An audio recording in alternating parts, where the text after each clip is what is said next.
देखिए बार बार ये एग्जाम में क्वेश्चन लेके आता है और बार बार हम इसकी गलती करते हैं। तो इस बार आज के बाद ये आपका गलती नहीं होगा, इसके लिए हम थोड़ा प्रिपेयर करने वाले हैं। तो सबसे पहले बात करते हैं विटामिन। विटामिन होते क्या है?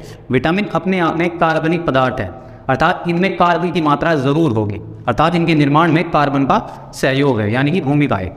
चलिए आगे बात करते हैं विटामिन का कार्य क्या है। विटामिन का कार्य है हमारे शरीर को कार्य करने के समय ऊर्जा प्रदान करना, क्षमताएं प्रदान करना विटामिन का कार्य होगा। इसके अलावा जो मुख्य कार्य विटामिन का होता है वो होता है प्रतिरक्षा तंत्र को और अधिक विकसित करना या मजबूत करना, क्योंकि शरीर में बहुत सारी बीमारी या रोगों से लड़ने के लिए प्रतिरक्षा तंत्र का मजबूत होना जरूरी है।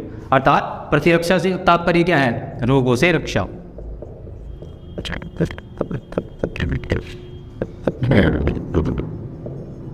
अब बात करते हैं विटामिन के वैज्ञानिक नामों की। बार बार क्वेश्चन आते हैं और बार बार बच्चे इसे गलत करके आते हैं। सो पहले बात करते हैं इस ट्रिक की, छोटी सी ट्रिक है, इसके बाद आप इसे क्वेश्चन को कभी गलत नहीं करेंगे।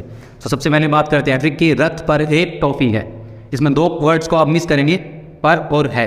इसके बाद ये अलग वर्ड से हम एक एक वैज्ञानिक नाम बनाएंगे। तो बात करते हैं रथ, यानी कि रे से क्या बनेगा? Vitamin A, retinol. इसके बाद बात करते हैं विटामिन बी की, वो है थायमीन। वो किससे बना है? थे से, थे से बना है थायमीन। इसके बाद करते हैं एक से क्या बनेगा? विटामिन सी जो है वो होगा एस्कॉर्बिक अम्ल, यानी कि एसिडिक पदार्थ है ये। इसके बाद करते हैं बात विटामिन डी की, तो ये है कैल्सीफेरोल।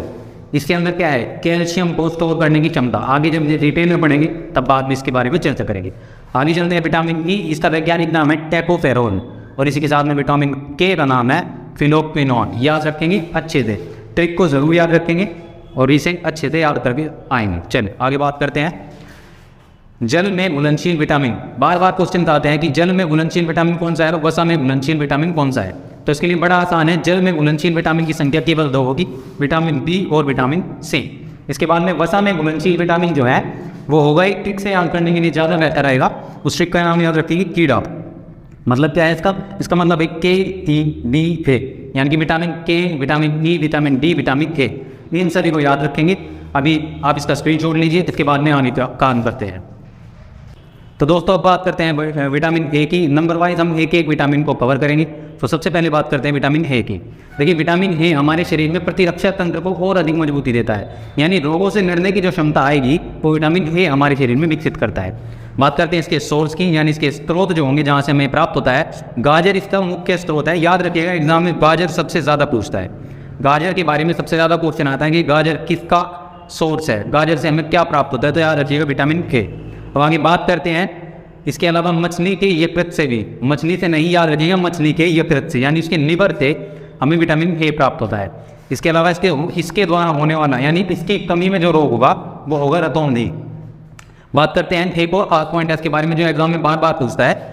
विटामिन ए संचित होता है हमारे शरीर के अंदर, विटामिन अलग अलग जगह स्टोर होते हैं। तो याद रखिएगा यकृत के अंदर विटामिन ए स्टोर होता है।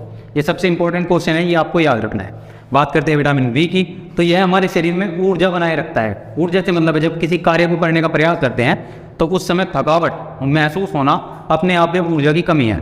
शरीर पूरी तरह से एनर्जी तो रखता है पर उसमें ऊर्जा नहीं बन पाती है, तो उसकी कमी पूरा करता है विटामिन बी। बाद में इसकी पूरी बी कॉम्प्लेक्स पूरी सीरीज बाद में पढ़ेंगे हम, पहले एक बार सीरीज वाइज इन्हें कवर करेंगे बाकी सभी विटामिन को। इसके सोर्स होते हैं बेटे फल, सब्जी, दूध और मांस, इसके मुख्य सोर्स होते हैं। और इसकी कमी में बेरी रोग हो जाता है जो त्वचा से संबंधित है। चलिए बात करते हैं विटामिन सी की। यह घाव बढ़ने का कार्य करता है। विटामिन सी घाव बढ़ने के कार्य में काम होता है और नेत्रों को स्वस्थ रखने का काम भी विटामिन सी करता है। इसके सोर्स ये अपने आप में अम्ल है, एस्कॉर्बिक अम्ल है। तो एस्कॉर्बिक अम्ल होने के कारण ये खटास देगा और खट्टे फल इसका सबसे अच्छा सोर्स होते हैं। इसके अलावा आंवला इसका प्रमुख सोर्स है। आंवले को लेकर बार बार एग्जाम में क्वेश्चन पूछता है। आगे चले, इसकी कमी में रोग होता है स्कर्वी। स्कर्वी रोग शरीर से जुड़ा हुआ है जिसमें शरीर में अकड़न आती है। बात करते हैं शराब के अत्यधिक सेवन से विटामिन सी शरीर में नहीं रुकता है, यानी विटामिन सी अगर हमने ग्रहण किया है और उसके ऊपर शराब का सेवन किया है तो वो नष्ट हो जाएगा ऑटोमेटिकली। बात करते हैं ये शरीर में संचित नहीं होता है। शरीर में संचित न होने के कारण विटामिन सी की हमें रेगुलरली एक निश्चित मात्रा में अमाउंट चाहिए, याद रखिएगा। आप इसका स्क्रीनशॉट लीजिए, इसके बाद आगे चलते हैं। तो दोस्तों बात करते हैं विटामिन डी की। विटामिन डी हमारे शरीर में कैल्शियम को संचित करने का कार्य करता है, यानी हमारे शरीर में हड्डियों को मजबूत करने के लिए कैल्शियम की आवश्यकता है, पर कैल्शियम को भी संचित करने के लिए हमें विटामिन डी की जरूरत होती है। इसका एक साधारण सा सोर्स है जो बहुत कारगर रहता है, ये होता है सूर्य का प्रकाश। अब सूर्य के प्रकाश से हमें सीधा विटामिन डी मिल जाता है। इसकी कमी में हमें रिकेट्स नामक रोग होता है, जिसमें हड्डियाँ कमज़ोर होने लगती हैं और शरीर दुबला पतला हो जाता है। छोटे बच्चों में आमतौर पर ही देखा जाता है। इसमें खासियत ये है कि ये विटामिन होने के साथ साथ ही अपने आप में एक हार्मोन भी है। तो इस चीज़ को याद रखिएगा, क्वेश्चन आएगा निम्न में से कौन सा विटामिन हार्मोन भी है, तो आंसर करेंगे विटामिन डी। अब बात करते हैं विटामिन ई की। विटामिन ई हमारे शरीर में जनन क्षमताओं को बनाए रखता है।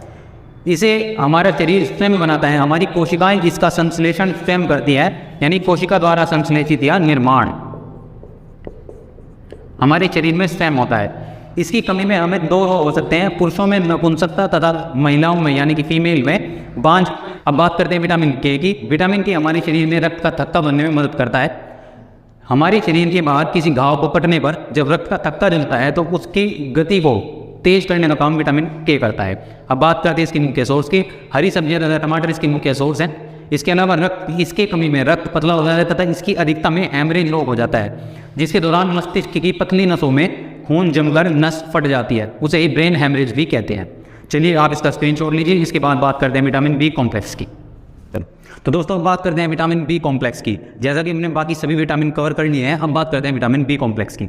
तो इसके वैज्ञानिक नाम से क्वेश्चन बार बार एग्जाम में आता है। वैसे देखा जाए तो विटामिन बी और विटामिन ई दोनों ही त्वचा के लिए और बालों के लिए बड़े ही इंपॉर्टेंट होते हैं। इनके कारण ही हमारे बालों की सेहत अच्छी रहती है और त्वचा भी चमकदार रहती है। अब बात करते हैं इनके वैज्ञानिक नाम की। हम इसे एक ट्रिक के साथ याद रखेंगे। देखिए थोर, आपने एवेंजर्स पिक्चर सभी ने देखी होगी, तो इसी के लिए एक ट्रिक बनाई है। उसी से हमने थोर ने पेंट पर बायोडाटा लिखवाया किसका? जेन फोस्टर का। किसका लिखवाया है? जेन फोस्टर का। इसी से हम इसके वैज्ञानिक नाम याद रखेंगे। तब बात करते हैं इनके वैज्ञानिक नाम की। सबसे पहले आता है विटामिन B1, इसका नाम होता है वैज्ञानिक थाइमिन। इसके साथ में नंबर 2 पे आता है विटामिन B2, इसका नाम होता है राइबोफ्लोविन। इसका नाम होता है राइबोफ्लोविन। इसके बाद में आता है विटामिन B3, इसका नाम होता है नियासिन। इसका नाम होता है नियासिन। इसके अगला विटामिन B5, इसे कहता है पेंटाथाइमिन। B6 को बोलते हैं पाइरिडॉक्सिन और B7 को बोलते हैं बायोटीन। याद रखिएगा यही बायोटीन हमें बालों के लिए, बालों की सेहत के लिए प्रयोग किया जाता है और इसी को वैज्ञानिक नाम के तौर पर विटामिन H भी कहते हैं। विटामिन H भी से हेयर्स के कारण ही कहा जाता है। आगे चलते हैं लास्ट में। विटामिन B9 को कहते हैं फोलिक एसिड यानी कि फोलिक अम्ल। ये भी हमारे बालों और त्वचा की सेहत के लिए अच्छा होता है। और अंतिम B12 आपका होता है साइनोकोबालामिन। तो ये थे आपके सभी वैज्ञानिक नाम विटामिन बी के और सारे उनसे जुड़े हुए क्वेश्चन। वीडियो अच्छी लगी हो तो लाइक करना और हमारे चैनल को सब्सक्राइब कर लेना, ताकि अच्छे अच्छे कंटेंट आपको ऐसे ही मिलते रहे।